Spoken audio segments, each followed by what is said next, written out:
नमस्कार, आप सुन रहे हैं ये पुस्तक बक ब्लू पर। आप सुन रहे हैं सुशीला टॉक भौरे का उपन्यास नीला आकाश, एपिसोड 3। महंगाई ऐसी समस्या है कि बढ़ती ही जाती है। कोई कितना भी कमाए कम ही पड़ता है। चंदरी गांव के स्कूल के आसपास और बैंक के ऑफिस में झाड़ू बुहारी लगाने का काम करती है। वो दाई का भी काम करती है।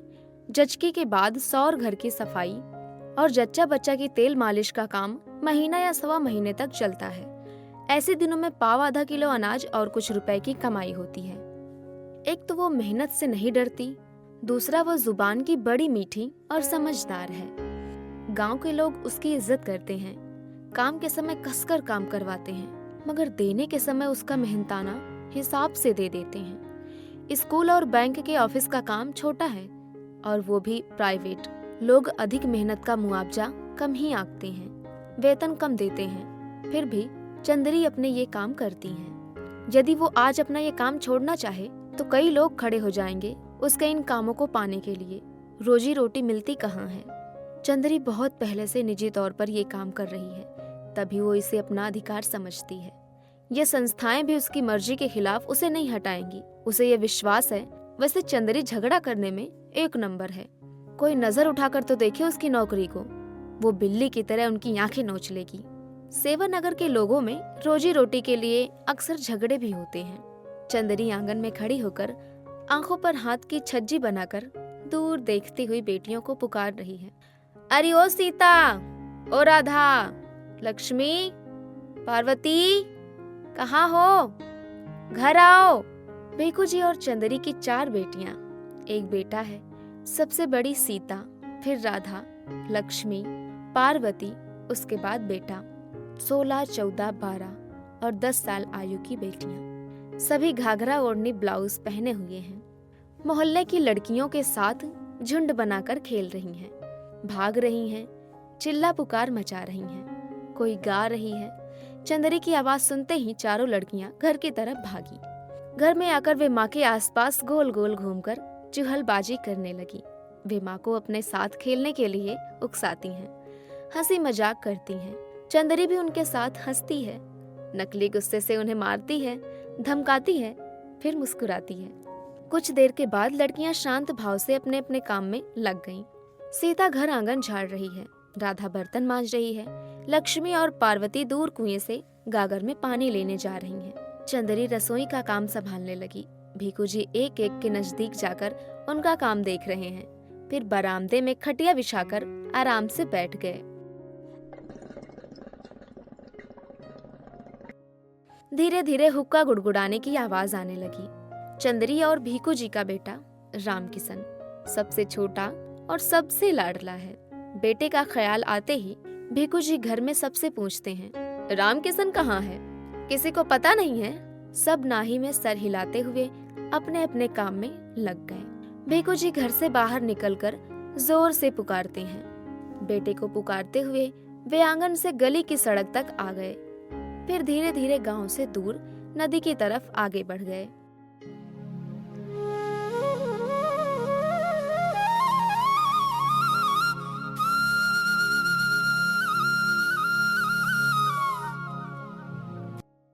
बांसुरी की मधुर आवाज उन्हें सही दिशा बता रही है। रामकिशन सूर्यास्त के सुनहरे प्रकाश में नदी के किनारे हरे भरे वृक्षों के बीच एक झाड़ की डाल पर बैठा बांसुरी बजा रहा है। सांवला सलोना, दुबला पतला रामकिशन अपनी धुन में बांसुरी बजाते हुए कहीं दूर देख रहा है। वो अपने ही ख्यालों में खोया है। पक्षी चहचहाते हुए उड़ रहे हैं। सांझ ढलती देख अपने अपने घोंसले की तरफ जा रहे हैं। गोधुली की इस बेला में जंगल से लौटते ढोर डंगर, गाय भैंस, बैल व बकरा बकरी गांव की तरफ अपने अपने बसेरे की ओर लौट रहे हैं। उनके गले की घंटियां बज रही हैं। दूर आती जाती बैलगाड़ियों की आवाज के साथ लोकगीत की आवाज आ रही है। नदी से दूर राहट की आवाज में भी लोकगीत की धुन है। बांसुरी की मधुर धुन वातावरण को मोहित कर रही है। भीखू जी झाड़ के नीचे खड़े होकर अपने बेटे का कुशल बांसुरी वादन ध्यान से सुनने लगे। कलाकारों की वंशानुगत कलाकारी का हुनर देखकर उन्होंने गर्व का अनुभव किया। फिर जैसे बेटे को कहीं उसकी नजर न लग जाए, उन्होंने अपने पैरों के पास जमीन पर धुतकार दिया। रामकिशन की नजर पिता पर पड़ी। वह तुरंत डाल से फिसलते हुए जमीन पर कूद पड़ा। भीखू जी ने तुरंत ही उसे अपने नजदीक लेते हुए छाती से चिपका लिया।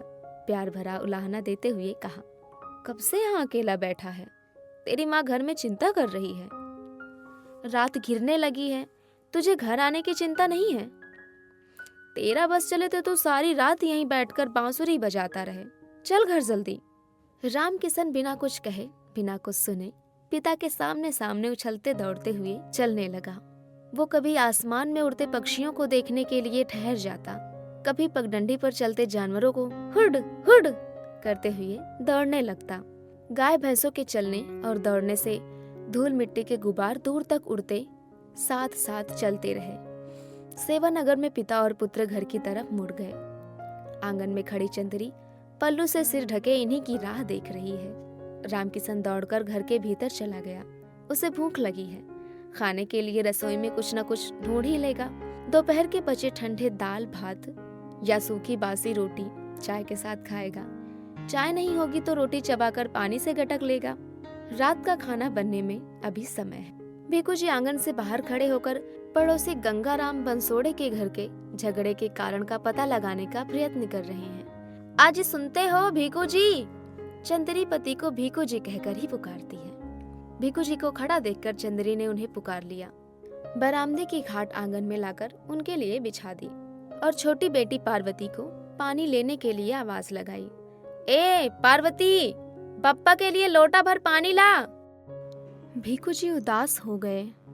सीताराम की उदंडता और उसकी बहू रामबाई की दुर्दशा देखकर भीखू जी को बहुत दुख होता है। उन्होंने इस विषय में चंदरी से कई बार कहा है। आज भी उन्होंने चंदरी से वही बात कही। जरा इनके घर जाकर गंगाराम से कहो कि कलिया को समझाना। रोज रोज का ये तमाशा, बहू को इस तरह मारना पीटना अच्छा नहीं लगता। इंसानियत भी कोई चीज होती है। गंगाराम भी बाजा बजाने का अपना पुश्तैनी काम करते हैं। खाली समय में मेहनत मजदूरी का काम ढूंढते रहते हैं। उनकी पत्नी कली प्राइवेट अस्पताल में आया की नौकरी करती है। एक ही बेटा है, सीताराम। पूरे मोहल्ले में उनके घर की बात ही अलग है। सुबह हो या शाम हो, जब सब लोग घर में हो तो तू मैं होती ही है। गंगाराम का बेटा सीताराम जब तक अपनी पत्नी रामबाई को 2-4 लात नहीं मारता, तब तक उसे लगता ही नहीं कि वो दमदार मर्द है। ऐसे समय में सीताराम की माँ कलिया जी भर के नमक मिर्च झोंक देती है। पूरे घर का वातावरण खराब हो जाता है। गंगाराम अपने बेटा और पत्नी को थोड़ी गाली गलौज सुनाकर चुप हो जाते हैं। कलिया पति की गालियों को अनसुनी करके बेटे की मर्दानगी पर मुस्कुराते हुए पान सुपारी खाने में तल्लीन हो जाती है। सीताराम की पत्नी रामबाई 7वें माह के गर्भ से है। साल भर की बेटी को गोद में लिए वो घर के काम रोते सिसकते करती रहती है। ऐसे समय में सीताराम घर से बाहर निकला तो समझ लो कलाली से देशी ठर्रा पीकर देर रात में आएगा और फिर रात भर बेचारी बहू रामबाई के साथ झगड़ा करेगा। ये उनके घर का रोज का ही तमाशा है। इसलिए उनके घर की इन बातों पर मोहल्ले पड़ोसी के लोग ध्यान नहीं देते हैं। सब अपने अपने घर में अपने अपने काम में मगन रहते हैं। चंदरी को कलिया पर बहुत गुस्सा आता है कि वे अपनी बहू के दुख सुख की चिंता क्यों नहीं करती। कलिया का नाम वैसे कली बाई है। उसका रंग बिल्कुल तवे जैसा है। उसका कठोर स्वभाव और लड़ाका व्यवहार देखकर मोहल्ले के लोग उसे कली कहने के बदले कलिया कहना ही पसंद करते हैं। उसे भी अब अपने नाम की आदत हो गई है। कली कहो या कलिया, क्या फर्क पड़ता है।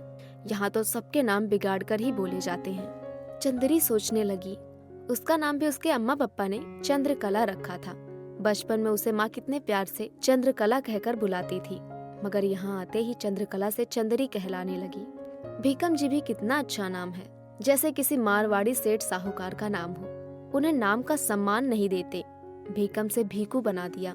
लगता है जैसे भीकू किसी भिखारी का नाम हो। जैसा रहन सहन जीवन स्तर है, जैसे काम है, उनके नाम भी अच्छे नहीं रखने देते। चंदरी को इस बात का दुख होता है, लोगों पर गुस्सा आता है। पार्वती एक लोटा पानी लेकर आई। भीखू जी ने 2 घूंट पानी पिया और लोटा खाट के नीचे रख लिया। चंदरी घर की दहलीज के सामने भीखू जी की खटिया के पास आंगन में नीचे बैठी है। भीकू जी को अपने ध्यान में मगन देखकर उसने जोर से पुकारा, अजी सुनते हो भीकू जी। भीकू जी ने एक नजर चंदरी की तरफ देखा और मुस्कुरा दिए, फिर हंसकर बोले, हाँ क्या कुछ कहना है? चंदरी तुरंत बोल पड़ी, क्या बात कहूँ, वही रोज की दाल चटनी। मैं कहूँ आज दाल भाजी नहीं बनेगी, गोश्त ले आओ, बाजार का दिन है, अगर दुकान पर गोश्त ना मिले तो मच्छी ही ले आओ, कई दिनों से मुंह फीका हो रहा है। भीकू जी ने सोचा, भूखी प्यासी रहकर दिन भर इतनी मेहनत का काम करेगी तब मुंह फीका ही लगेगा, मगर वे चुप रहे। चंदरी की बात सुनकर भीकू जी मुस्कुराने लगे। खाट के नीचे रखा लोटा उठाकर गट गट पानी पीकर बोले, ला थैला ला दे, देर हो गई है, बाजार उठ गया होगा। चंदरी ने थैले के लिए लक्ष्मी को आवाज लगाई, फिर सीता को पुकार कर कहा, बेटी सीता, लक्ष्मी के हाथ थैला भेज दे और तुम मिर्ची मसाले निकाल कर पीस लो, बप्पा तरकारी ला रहे हैं। राधा से कहो आटा गूंथ कर रोटियां बनाएगी। जवाब राम किशन ने दिया, हाँ माँ तुम चिंता मत करो, मैं यहाँ बैठकर सबसे काम करवा रहा हूँ। छोटे बेटी की बात सुनते ही चारों बहनों ने उसे चपत लगाई, बड़े बूढ़े जैसी बात करता है, झिंगुर लाल। राम किशन हंसते हुए थैली लेकर बाहर आया और बप्पा का हाथ पकड़कर बाजार की तरफ जाने के लिए खींचने लगा। चंदरी गुस्से से बोली, तू क्या साथ जा रहा है, लालटेन के उजाले में बैठकर अपनी पढ़ाई कर ले। राम किशन नहीं माना। बप्पा के साथ बाजार जाने से खाने पीने की चटपटी चीजें तो मिलती ही हैं, बाजार हाट में घूमना भी हो जाता है। भीकू जी को भी बेटे को साथ लेकर बाजार जाना अच्छा लगता है। बेटा अभी से सब देखेगा समझेगा, तभी तो आगे ये काम वही संभालेगा। मेहनत की कमाई आने पर मुर्गा, मटन, मछली, अंडा की तरकारी बनती है। गरम मसालों की सुगंध से घर महकने लगता है। कभी गेहूं की रोटी बनाते हैं, कभी ज्वार या बाजरे की, कभी चावल की चूरी, नहीं तो गेहूं का मोटा दलिया।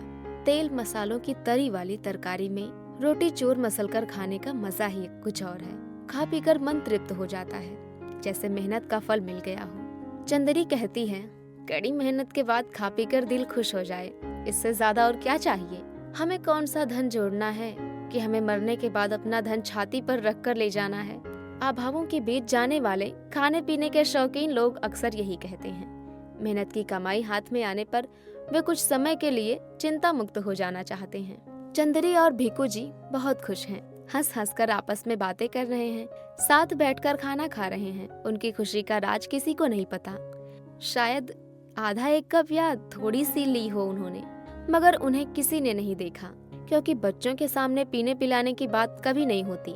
बच्चे भी यही समझ रहे हैं, आज अम्मा और बप्पा बहुत खुश हैं। कड़की के दिनों में भीकू जी, चंदरी और बच्चे सूखी बासी रूखी रोटी नमक प्याज मिर्ची से खाकर या रूखी सूखी चटनी रोटी खाकर कठिनाई के दिन निकाल लेते हैं। समय के साथ जिंदगी भी उतार चढ़ाव चलते रहते, कभी खुशी कभी गम, कभी धूप कभी छाँव, कभी प्यार का इकरार, कभी नोक झोंक। भीकू जी और चंदरी के बीच छोटे मोटे झगड़े भी होते हैं। चंदरी अपनी ही बात मनवाने की जिद करती, उनकी बात ना मानो तो रूठ जाती है। भीकू जी से बात नहीं करती, गुस्से में खाना नहीं खाती। भीकू जी ऐसे समय में बहुत मनुहार के साथ मनाते हैं, तब कहीं वो मानती है। कभी कभी भीकू जी परेशान होकर उसे 2 थप्पड़ लगा देते हैं। ये भी कहते हैं 100 सुनार की 1 लोहार की, अब तो मान। तब चंदरी रो धोकर चुप हो जाती है। अभी आप सुन रहे थे ये पुस्तक बक ब्लू पर। आपको ये किताब कैसी लगी कमेंट में हमें जरूर बताएं। साथ ही स्क्रीन पर दिए गए सभी प्लेटफॉर्म्स पर हमको फॉलो करना ना भूलें। धन्यवाद।